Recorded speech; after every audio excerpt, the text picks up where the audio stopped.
आज के दिन कोई भी शुभ कार्य किया जा सकता है। आज के दिन किसी मुहूर्त की विशेष ज़रूरत नहीं है। हर अच्छा कार्य आज की तिथि पर, क्योंकि ये तिथि अपने आप में पवित्र है। इसकी शुरुआत कहाँ से हुई, इसकी एक कथा है छोटी सी, उसको सुनते ही फिर आगे की चर्चा हम सुनेंगे। कहाँ से शुरू हुई अक्षय तृतीया, क्या महिमा है, जरा सुनो। एक गरीब ब्राह्मण रहा करते थे और एक गरीब ब्राह्मणी, मतलब पति पत्नी, पंडित जी और पंडितानी जी। एक गरीब ब्राह्मण और गरीब ब्राह्मणी, दोनों में बड़ा प्रेम था। पति पत्नी दोनों बहुत प्रेम से थे, पर गरीबी इतनी थी कि ना रहने को छाया थी, ना खाने को पेट भर रोटियां, और एक और बड़ा दुख था, उनके कोई संतान भी नहीं थी। ना पुत्र सुख, ना आर्थिक सुख, ना पारिवारिक सुख। गरीब थे तो कोई रिश्ते नाते भी, गरीबी में समय बिगड़े तो अपने भी भूल जाते हैं। आपका समय अच्छा होगा तो शादी ब्याह के निमंत्रण आपके घर में दूर दूर से आएंगे, और समय बुरा होगा तो अपने भी आपको निमंत्रण नहीं देते, बुलाना उचित नहीं समझते। तो गरीब पंडित जी और गरीब पंडितानी थी, उनका इतना गरीबी में गुजारा था कि अपने भी भूल गए, पुत्र भी नहीं हुआ। सब प्रकार से खाने के लिए पेट भर भोजन नहीं था। पानी बरसता तो सिर छुपाने की कहीं जगह नहीं थी। बेचारे दोनों भीगते रहते। एक दिन क्या हुआ कि उनके नगर में वशिष्ठ जी का आगमन हुआ। वशिष्ठ जी कौन? भगवान राम के गुरु। जब वशिष्ठ जी आए तो पंडित पंडितानी को पता चला कि गांव में एक बहुत बड़े साधु आए हैं, वशिष्ठ जी आए। तो पंडित जी से कहा पंडितानी ने, ब्राह्मणी ने कहा कि हे ब्राह्मण, गुरुजी आए हैं, एक बार जाके पूछ लो कि गुरुजी हम गरीब कब तक रहेंगे, और कितना संकट है हम पर। ऐसा क्या हमसे पाप हो गया, क्या हमसे गलती हो गई कि हमारे पास खाने को रोटी नहीं। तो पंडितानी ने जब कहा, पंडित जी ने कहा ठीक है, आज हम गुरु जी से पूछेंगे कि अपन लोग इतने गरीब क्यों। अब गुरु जी वशिष्ठ जी आए गांव में, तो दोनों ब्राह्मण ब्राह्मणी गए। गुरु जी प्रणाम। वशिष्ठ जी थे। वशिष्ठ जी त्रिकालज्ञ हैं, सब जानते हैं, राम के गुरु है ना, जानते। आओ ब्राह्मण, आओ ब्राह्मणी बैठो। वशिष्ठ जी ने बिठाया, आसन दिए, बैठो। क्या हुआ? ब्राह्मण बोले कि गुरु जी हमारे कोई संतान नहीं है, बताओ कि हमने ऐसा क्या पाप किया कि संतान नहीं है। हम बड़े गरीब हैं, चलो संतान नहीं है तो कम से कम पेट भर रोटी तो मिले। ना तो पेट भर रोटी है, ना सर छुपाने के लिए कोई घर है। गरीबी जरूरत से ज़्यादा अथाह। देखो गरीबी हो ठीक है, एक टाइम भी पेट भर भोजन मिलता हो, ये भी एक गरीबी है।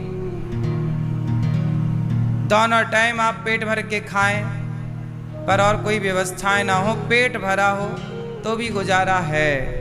पर सोचो कि पेट भर भोजन भी ना मिले, तो इससे बड़ी गरीबी क्या हो सकती है। ब्राह्मण ब्राह्मणी बोले, गुरुजी हम बहुत गरीब हैं, पेट भर रोटी नहीं है और संतान भी नहीं है। आखिर हमने ऐसा कौन सा पाप कर लिया कि हमें भगवान इतनी बड़ी सजा दे रहे हैं। और दोनों पंडित पंडितानी, ब्राह्मण ब्राह्मणी बहुत बड़े भक्त थे, भगवान में अपार श्रद्धा थी, पूजा पाठ खूब करते थे। अब सवाल खड़ा हुआ कि हम तो पूजा पाठ भी करते हैं, हमने तो किसी का दिल भी नहीं दुखाया, हम तो किसी का गला भी नहीं दबाते, हम तो झूठ भी नहीं बोलते, हम तो चींटी को भी नहीं मारते, फिर भी हमारे जीवन में इतना दुख कैसे आया महाराज, बताने की कृपा करें।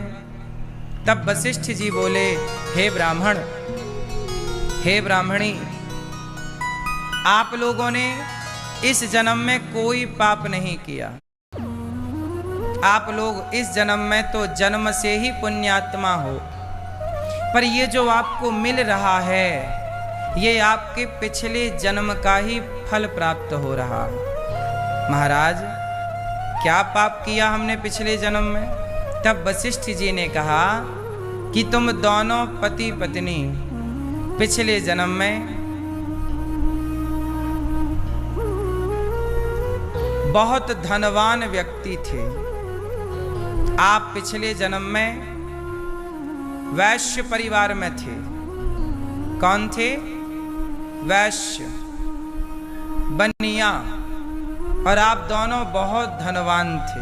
पिछले जन्म में भी आप दोनों पति पत्नी थे, और आपके पिछले जन्म में 3 पुत्र थे। हे ब्राह्मण, आप पिछले जन्म में बहुत धनवान थे, परंतु आपने अपने धन से कभी किसी को भोजन नहीं कराया। तुम बड़े कृपण थे, कृपण मतलब कंजूस, बड़े कंजूस थे। कभी तुमने किसी को पेट भर भोजन नहीं कराया। यहाँ तक कि तुम्हारे जो 3 बेटे थे, तुमने अपने बेटों को पढ़ाया तक नहीं कि पढ़ाने में पैसा खर्च होगा। तुम्हें पैसे से इतना प्यार था कि तुमने अपने पुत्रों को पढ़ाया लिखाया नहीं, तो तुम्हारे 3 पुत्र नालायक हो गए, गलत काम करने लग गए, चोरी करने लग गए, गलत से गलत काम करने लग गए। जब तुमने पिछले जन्म में पैसे का सदुपयोग नहीं किया, पुत्रों को योग्य नहीं बनाया, तो ईश्वर की डायरी में ये नोट हो गया कि तुम्हें पुत्र दिए गए थे, पर तुमने पुत्रों को योग्य तो बनाया नहीं। किसी के काम ना तुम आए ना तुम्हारे पुत्र आए, तो ईश्वर ने कहा कि तुम्हें पुत्र नहीं दिया जाएगा अब, क्योंकि तुम्हें पुत्र दिए गए थे तो तुमने पुत्रों को काबिल बनाया ही नहीं। अब ये बात आप लोगों को समझनी है। जैसे आप लोगों के भी बेटे हैं, लेकिन आपने पैदा करके छोड़ दिया, आपने उन्हें लायक बनाया नहीं। तुम्हारे बेटे चोरी कर रहे हैं, बलात्कार कर रहे हैं, गलत काम कर रहे हैं, झूठ बोल रहे हैं, तो भगवान बोलेंगे कि भाई तुम्हें बेटा देने से फायदा क्या, समाज में चोरी ही तो बढ़ेगी। तुम्हारा बेटा शराब पी रहा है, नशा कर रहा है, चोरी कर रहा है, गलत काम कर रहा है, बलात्कार कर रहा है, बहन बेटियों को छेड़ रहा है, तो इस संतान से देश का भला तो नहीं हो रहा है। देश का भला तो उस संतान से होगा जो सही रास्ते पर चलकर मानव जाति की सेवा करे। तो भगवान ने कहा कि भाई अब तुम्हें पुत्र देने का कोई फायदा नहीं है। तुम्हें 3 पुत्र दिए गए थे, पर तुमने उन पुत्रों को योग्य बनाया ही नहीं। और रही बात धन की, तो हे ब्राह्मण, पिछले जन्म में आपने किसी भूखे को ना भोजन कराया, ना प्यासे को पानी पिलाया, इसलिए इस जन्म में तुम्हें अन्न के एक एक दाने को तरसना पड़ रहा है, इसलिए तुम गरीब हो। अब ब्राह्मण रोने लग गए, हे महाराज, ये तो मेरे पिछले जन्म का पाप था, इस जन्म में तो मैंने कोई पाप नहीं किया। तब कहा वशिष्ठ जी ने कि इस जन्म में आज तक तुमने कोई पाप नहीं किया, पर इस जन्म में जो तुमने भगवान की भक्ति करके पुण्य किया है, उस पुण्य का फल तुम्हें मिलेगा। ब्राह्मण ने कहा, ब्राह्मणी ने कहा कि हे गुरुदेव, ये बताओ कि पिछले जन्म में जो मेरे से गलती हो गई, पाप हो गया, अब ये बताओ वो पाप कटे कैसे? भाई अब गलती तो हो गई, अब क्या करें,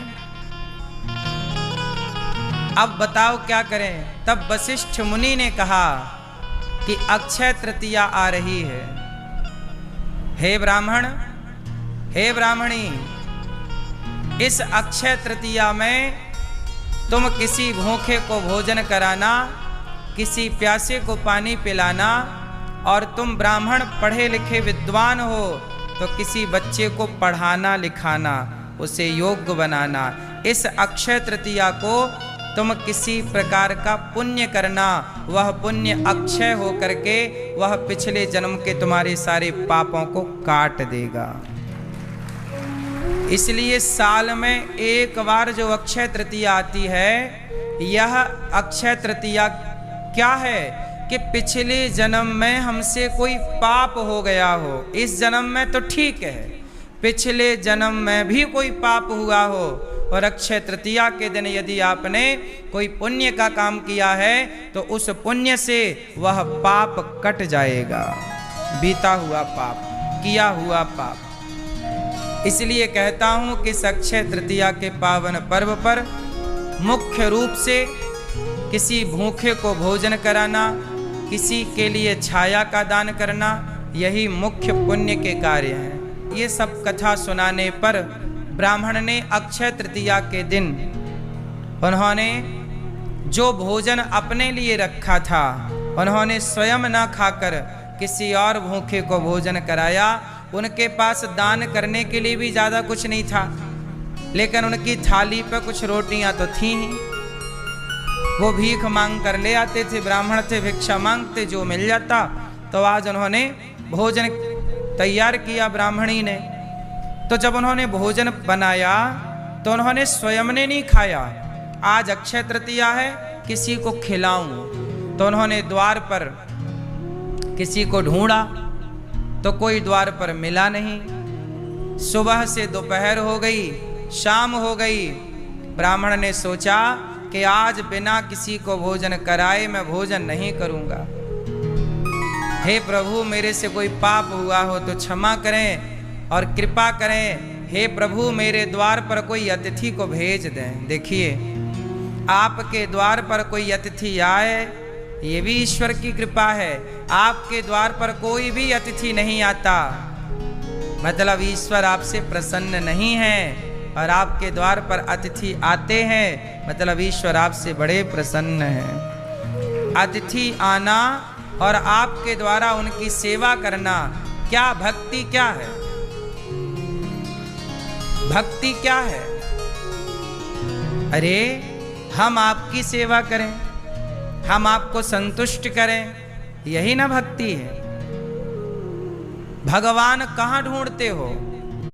आए हुए अतिथि में ईश्वर को क्यों नहीं ढूंढते हो? किसी भूखे में ईश्वर को क्यों नहीं ढूंढते हो? इसलिए ये दास अनिरुद्ध आप अतिथियों को भगवान मानकर आप सबकी सेवा करता रहता है। भगवान, आप लोग मंदिर जाते हैं, मंदिर में जो मूर्तियां हैं ना, उन मूर्तियों को किसी इंसान ने ही बनाया है, किसी मूर्तिकार ने। मंदिर की मूर्तियों को किसने बनाया? किसी इंसान ने। लेकिन इंसान को किसने बनाया? आप भी एक मूर्ति हैं। आपको किसने बनाया? जोर से, भगवान ने। और मंदिर की मूर्ति किसने बनाई? इंसान की बनाई मूर्ति को आप भगवान कहते हैं, लेकिन भगवान की बनाई मूर्ति का आप निरादर करते हैं, अपमान करते हैं। कैसे प्रसन्न होंगे भगवान आपसे? इसलिए पहले ईश्वर की बनाई मूर्ति की पूजा करो। ईश्वर की बनाई मूर्ति है आप, आपकी माँ, आपका पिता, गरीब, दीन, दुखी, गाय, कुत्ता, बिल्ली, गधा, मोर, बंदर, चींटी, हाथी, सांप, बिच्छू, ये हर जीव जो है ये सब ईश्वर की रचना है। बोलो हाँ। गाय किसकी रचना है? जोर से। कुत्ता किसकी रचना है? स्त्री किसकी रचना है? पुरुष किसकी रचना है? पेड़ पौधे किसकी रचना है? ईश्वर की रचना को तो तुम उजाड़ते चले जा रहे हो और इंसान की बनाई प्रतिमाओं को पूजते चले जा रहे हो। इंसान की बनाई मूर्ति को यदि भगवान कह सकते हो तो भगवान की बनाई मूर्ति को भगवान कहने में आपत्ति क्या है? समस्या क्या है? इसका मतलब ये बिल्कुल नहीं है, आप समझिएगा, इसका मतलब ये नहीं है कि आप मूर्ति की पूजा ना करें, इसका अर्थ ये बिल्कुल नहीं है। अब इस पूरी बात को यदि आप आधी बात समझेंगे तो आधा ज्ञान कचरे के समान होता है। पूरा समझो। हम ये नहीं कहते कि मूर्ति में ईश्वर नहीं होते, हमारे कहने का तात्पर्य ये नहीं है। हमारे कहने का तात्पर्य सिर्फ इतना है कि जब हम पढ़ाई करते हैं तो पहले ए पढ़ते हैं, ए फॉर एप्पल, फिर आखिरी में जेड पढ़ते हैं, जेड फॉर जेब्रा।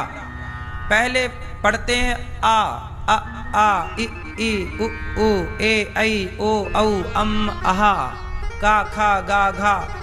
पहले क्या पढ़ते हैं? का खा गा घा, फिर आखिरी में पढ़ते हैं क्षत्रज्ञ।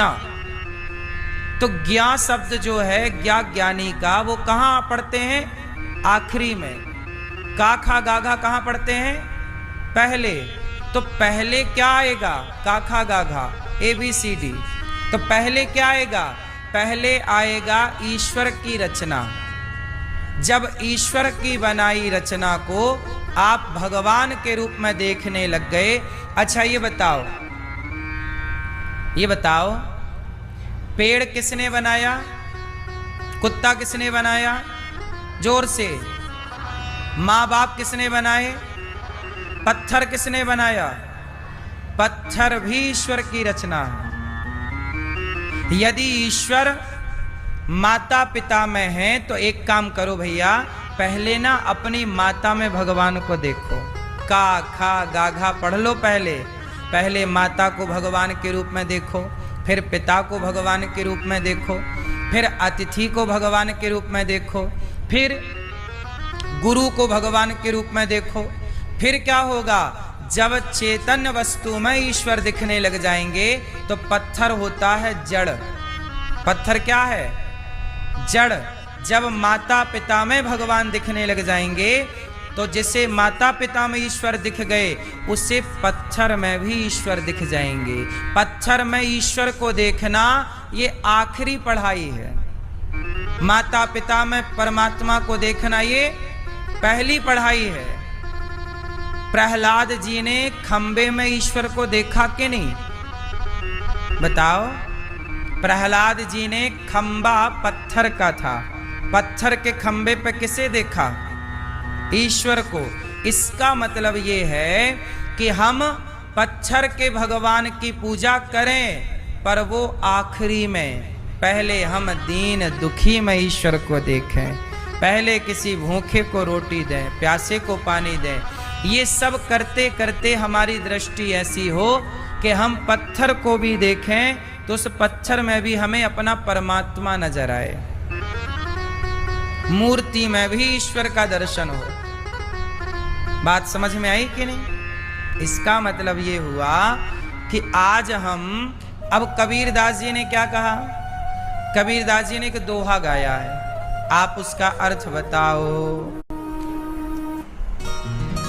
पत्थर पूजे हरि मिले तो मैं पूजूं पहाड़, तासे तो चक्की भली पीस खाए संसार। पत्थर पूजे हरि मिले तो मैं पूजूं पहाड़। कबीरदास जी कह रहे हैं कि पत्थर पूजने से भगवान मिल जाते तो मैं पहाड़ पूज लूं। ये कौन कह रहा है? उत्तर दो। जोर से। अच्छा ये बताओ कबीरदास जी क्या कहना चाहते हैं इस दोहे के द्वारा कि पत्थर पूजे हरि मिले तो मैं पूजूं पहाड़। ये बताओ क्या कबीरदास जी मूर्ति पूजा के विरोधी थे? उत्तर दो। क्या कबीरदास जी मूर्ति पूजा के विरोधी थे? उत्तर दो। नहीं। यदि नहीं थे तो वो ऐसा क्यों कह रहे हैं कि पत्थर पूजे हरि मिले तो मैं पूजूं पहाड़? इससे तो चक्की भली, चक्की मतलब वो हाथ चक्की पत्थर वाली, इससे तो चक्की भली जो पीस खाए संसार। पत्थर ही पूजना था तो पत्थर की चक्की की पूजा कर लेते, उससे तो बढ़िया आटा मिल जाता है। वो तुम्हारा पेट भरने में सहयोगी है चक्की, चलती चक्की देख कर। तो बताओ कबीरदास जी मूर्ति पूजा के पक्षधर हैं कि विरोधी हैं? जोर से, जोर से, जोर से। क्या है? विरोधी हैं। अब ये भैया कह रहे हैं कबीरदास जी विरोधी हैं। अब बताओ कबीरदास जी सही हैं कि गलत हैं? हैं? अब देखो यहां दो बातें हो गई। कबीरदास जी राम के बहुत बड़े भक्त हैं। कबीरदास जी राम जी के बहुत बड़े, और सुनो कबीरदास जी मूर्ति पूजा के विरोधी नहीं हैं, मूर्ति पूजा के पक्षधर हैं। तो सवाल खड़ा हुआ कि फिर ये दोहा क्यों कहा कि पत्थर पूजे हरि मिले? तो सुनो अब किस काल खंड में कबीरदास जी, पहले ये बताओ कि जब कबीरदास जी थे उस समय देश आजाद था कि गुलाम था? उत्तर दो। गूगल में सर्च करना कि कबीरदास जी का जन्म कब हुआ। लगभग 1500-1600 के बीच में ईस्वी। अब बताओ कबीरदास जी जब देश में थे, उनका समय था, तब हमारा देश क्या था? जोर से, गुलाम था। और सुनो जब देश गुलाम था उस समय मुगलों का आक्रमण था। क्या था? जोर से, मुगलों का। उस समय कबीरदास जी थे। मुगलों के द्वारा भारत के तमाम मंदिर तोड़े जा रहे थे। राम मंदिर तोड़ा गया, कृष्ण मंदिर तोड़ा गया, गुजरात में सोमनाथ तोड़ा गया और लाखों छोटे छोटे मंदिर तोड़े गए भारत के मुगलों के द्वारा। बोलो हाँ या ना? अब ध्यान से सुनिएगा, कबीरदास जी के टाइम पर सारे मंदिर तोड़े गए। काशी विश्वनाथ भी तोड़ा गया, उसी कालखंड की घटना है ये। अयोध्या मंदिर तोड़ा गया, कृष्ण मंदिर मथुरा तोड़ा गया, सोमनाथ मंदिर तोड़ा गया, काशी विश्वनाथ मंदिर तोड़ा गया।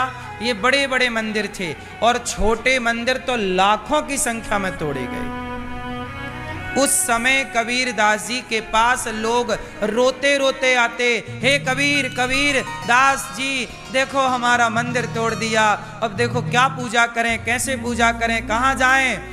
तब लोगों को समझाने के लिए कबीरदास जी ने कहा, ए भैया मंदिर टूट गया तो क्या हुआ? तुम्हारी भक्ति थोड़ी टूटी है। कबीरदास जी ने देखा कि मंदिर टूट गए, लोगों की श्रद्धा आहत हो गई, मुगलों का आक्रमण हो गया। तब कबीरदास जी ने उन लोगों को समझाने के लिए इस दोहे का प्रयोग किया कि सुनो, पत्थर पूजे हरि मिले तो मैं पूजूं पहाड़। पत्थर की मूर्ति तोड़ दी मुगलों ने, तोड़ दी। तू अपने भीतर के राम को देख, तेरे भीतर तो राम है, घट घट में तो राम है ना, कोई तेरा भीतर का राम थोड़ी गायब हो गया। उस जमाने में इस दोहे की जरूरत थी। आप सोचिए कि आपके गांव का, आपके क्षेत्र का मंदिर तोड़ दिया जाए, जिस मंदिर में आप बचपन से जाते हो, माथा टेकते हो, वो मंदिर तोड़ दिया जाए तो आपको क्या लगेगा? यार अब हम कहाँ जाएं पूजा करने, अब हम कहाँ माथा टेकें, अब हम कहाँ पूजा करें? तब वहाँ समझाना पड़ेगा कि भैया मंदिर टूट गया, कोई बात नहीं, पर तू अपना मन ना तोड़, तू जहाँ बैठ के ईश्वर को पुकारेगा ईश्वर वहाँ प्रकट हो जाएगा। ये कहना पड़ेगा, उस समय की जरूरत थी। तब कबीरदास जी ने कहा कि पत्थर पूजे हरि मिले तो मैं पूजूं पहाड़, तासे तो चक्की भली। यार तेरी चक्की थोड़ी तोड़ दी मुगलों ने, मंदिर ही तो तोड़े हैं। तो एक काम कर, प्रहलाद ने खंबे पे ईश्वर का दर्शन किया था, प्रहलाद ने कोई मंदिर में ईश्वर का दर्शन नहीं किया था, वो घर का खंबा था। बोलो हाँ। जब घर के खंबे पर प्रहलाद के कहने से भगवान प्रकट हो सकते हैं, तो तेरी श्रद्धा यदि चक्की पर होगी तो तेरे लिए उसे चक्की से भगवान प्रकट हो जाएंगे। ये कबीरदास जी समझा रहे हैं। लेकिन लोग पूरी बात नहीं जानते, पूरा घटनाक्रम नहीं जानते, और कह देते हैं कि कबीरदास जी ने तो मूर्ति पूजा का विरोध किया, जबकि कबीरदास जी मूर्ति पूजा के विरोधी नहीं थे। वो एक बात बताओ ना साहब, सिचुएशन को देखकर ही तो बात की जाती है ना, नहीं की जाती। कोरोना जब था तो कोरोना के हिसाब की बात की गई, आतंकी हमला कश्मीर में हुआ तो आतंकी हमले के हिसाब से बात की गई। तो जो देश में, अब बताओ हमारे देश में अभी आतंकी हमला हुआ तो पूरे देश में उस हमले का प्रभाव पड़ा कि नहीं? उत्तर दो। 22-23 लोग मारे गए उस आतंकी हमला में, पहलगांव में। अब बताओ कि 23 लोग मारे गए तो इतना प्रभाव पड़ा, जहां मुगलों के द्वारा लाखों लोग मारे गए हों, उस समय क्या प्रभाव रहा होगा देश का? मुगलों के द्वारा जब मंदिर तोड़े गए, पुजारियों ने बोला कि हम नहीं हटेंगे, तोड़ दो, उस मंदिर के नीचे कितने दब करके मरे, कितने लोग जो विरोध में खड़े थे मुगलों के, उन लोगों को मारा गया होगा, खून की नदियां बही होंगी। उस समय क्या माहौल रहा होगा?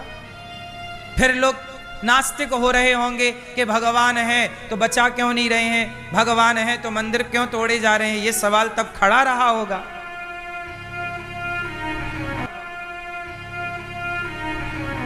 आज भी आप पुण्य करने जाओ और आपके साथ कोई घटना घट जाए तो लोग कहते हैं ना कि तुम गए तो थे तीर्थ यात्रा में पुण्य करने, तुम्हारे भगवान ने तुम्हें क्यों नहीं बचाया, क्यों नहीं तुम्हारे साथ अच्छा हुआ? तो उस समय भी तो ये सब कहने वाले लोग रहे होंगे, लेकिन उस समय मुगलों के आक्रमण से ये धरती जर्जर हो गई, सनातन धर्म बिल्कुल डगमग डगमग डोल रहा था।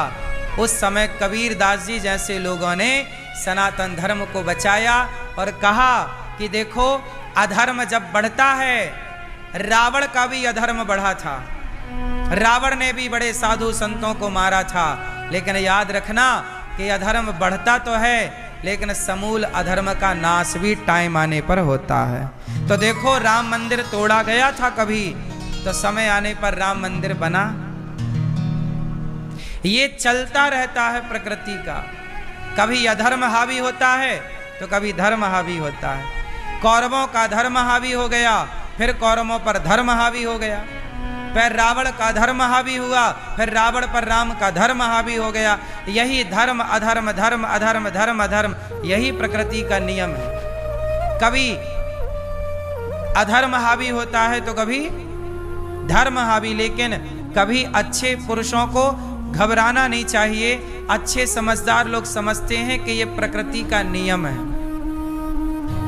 जैसे मौसम बदलता है, सर्दी गई, गर्मी आई, गर्मी गई, बारिश आई, बारिश गई, सर्दी आई, ये मौसम बदलता है। ऐसे ये प्रकृति सब चीजों से बदलती है। कभी धर्म ज्यादा होता है, कभी अधर्म।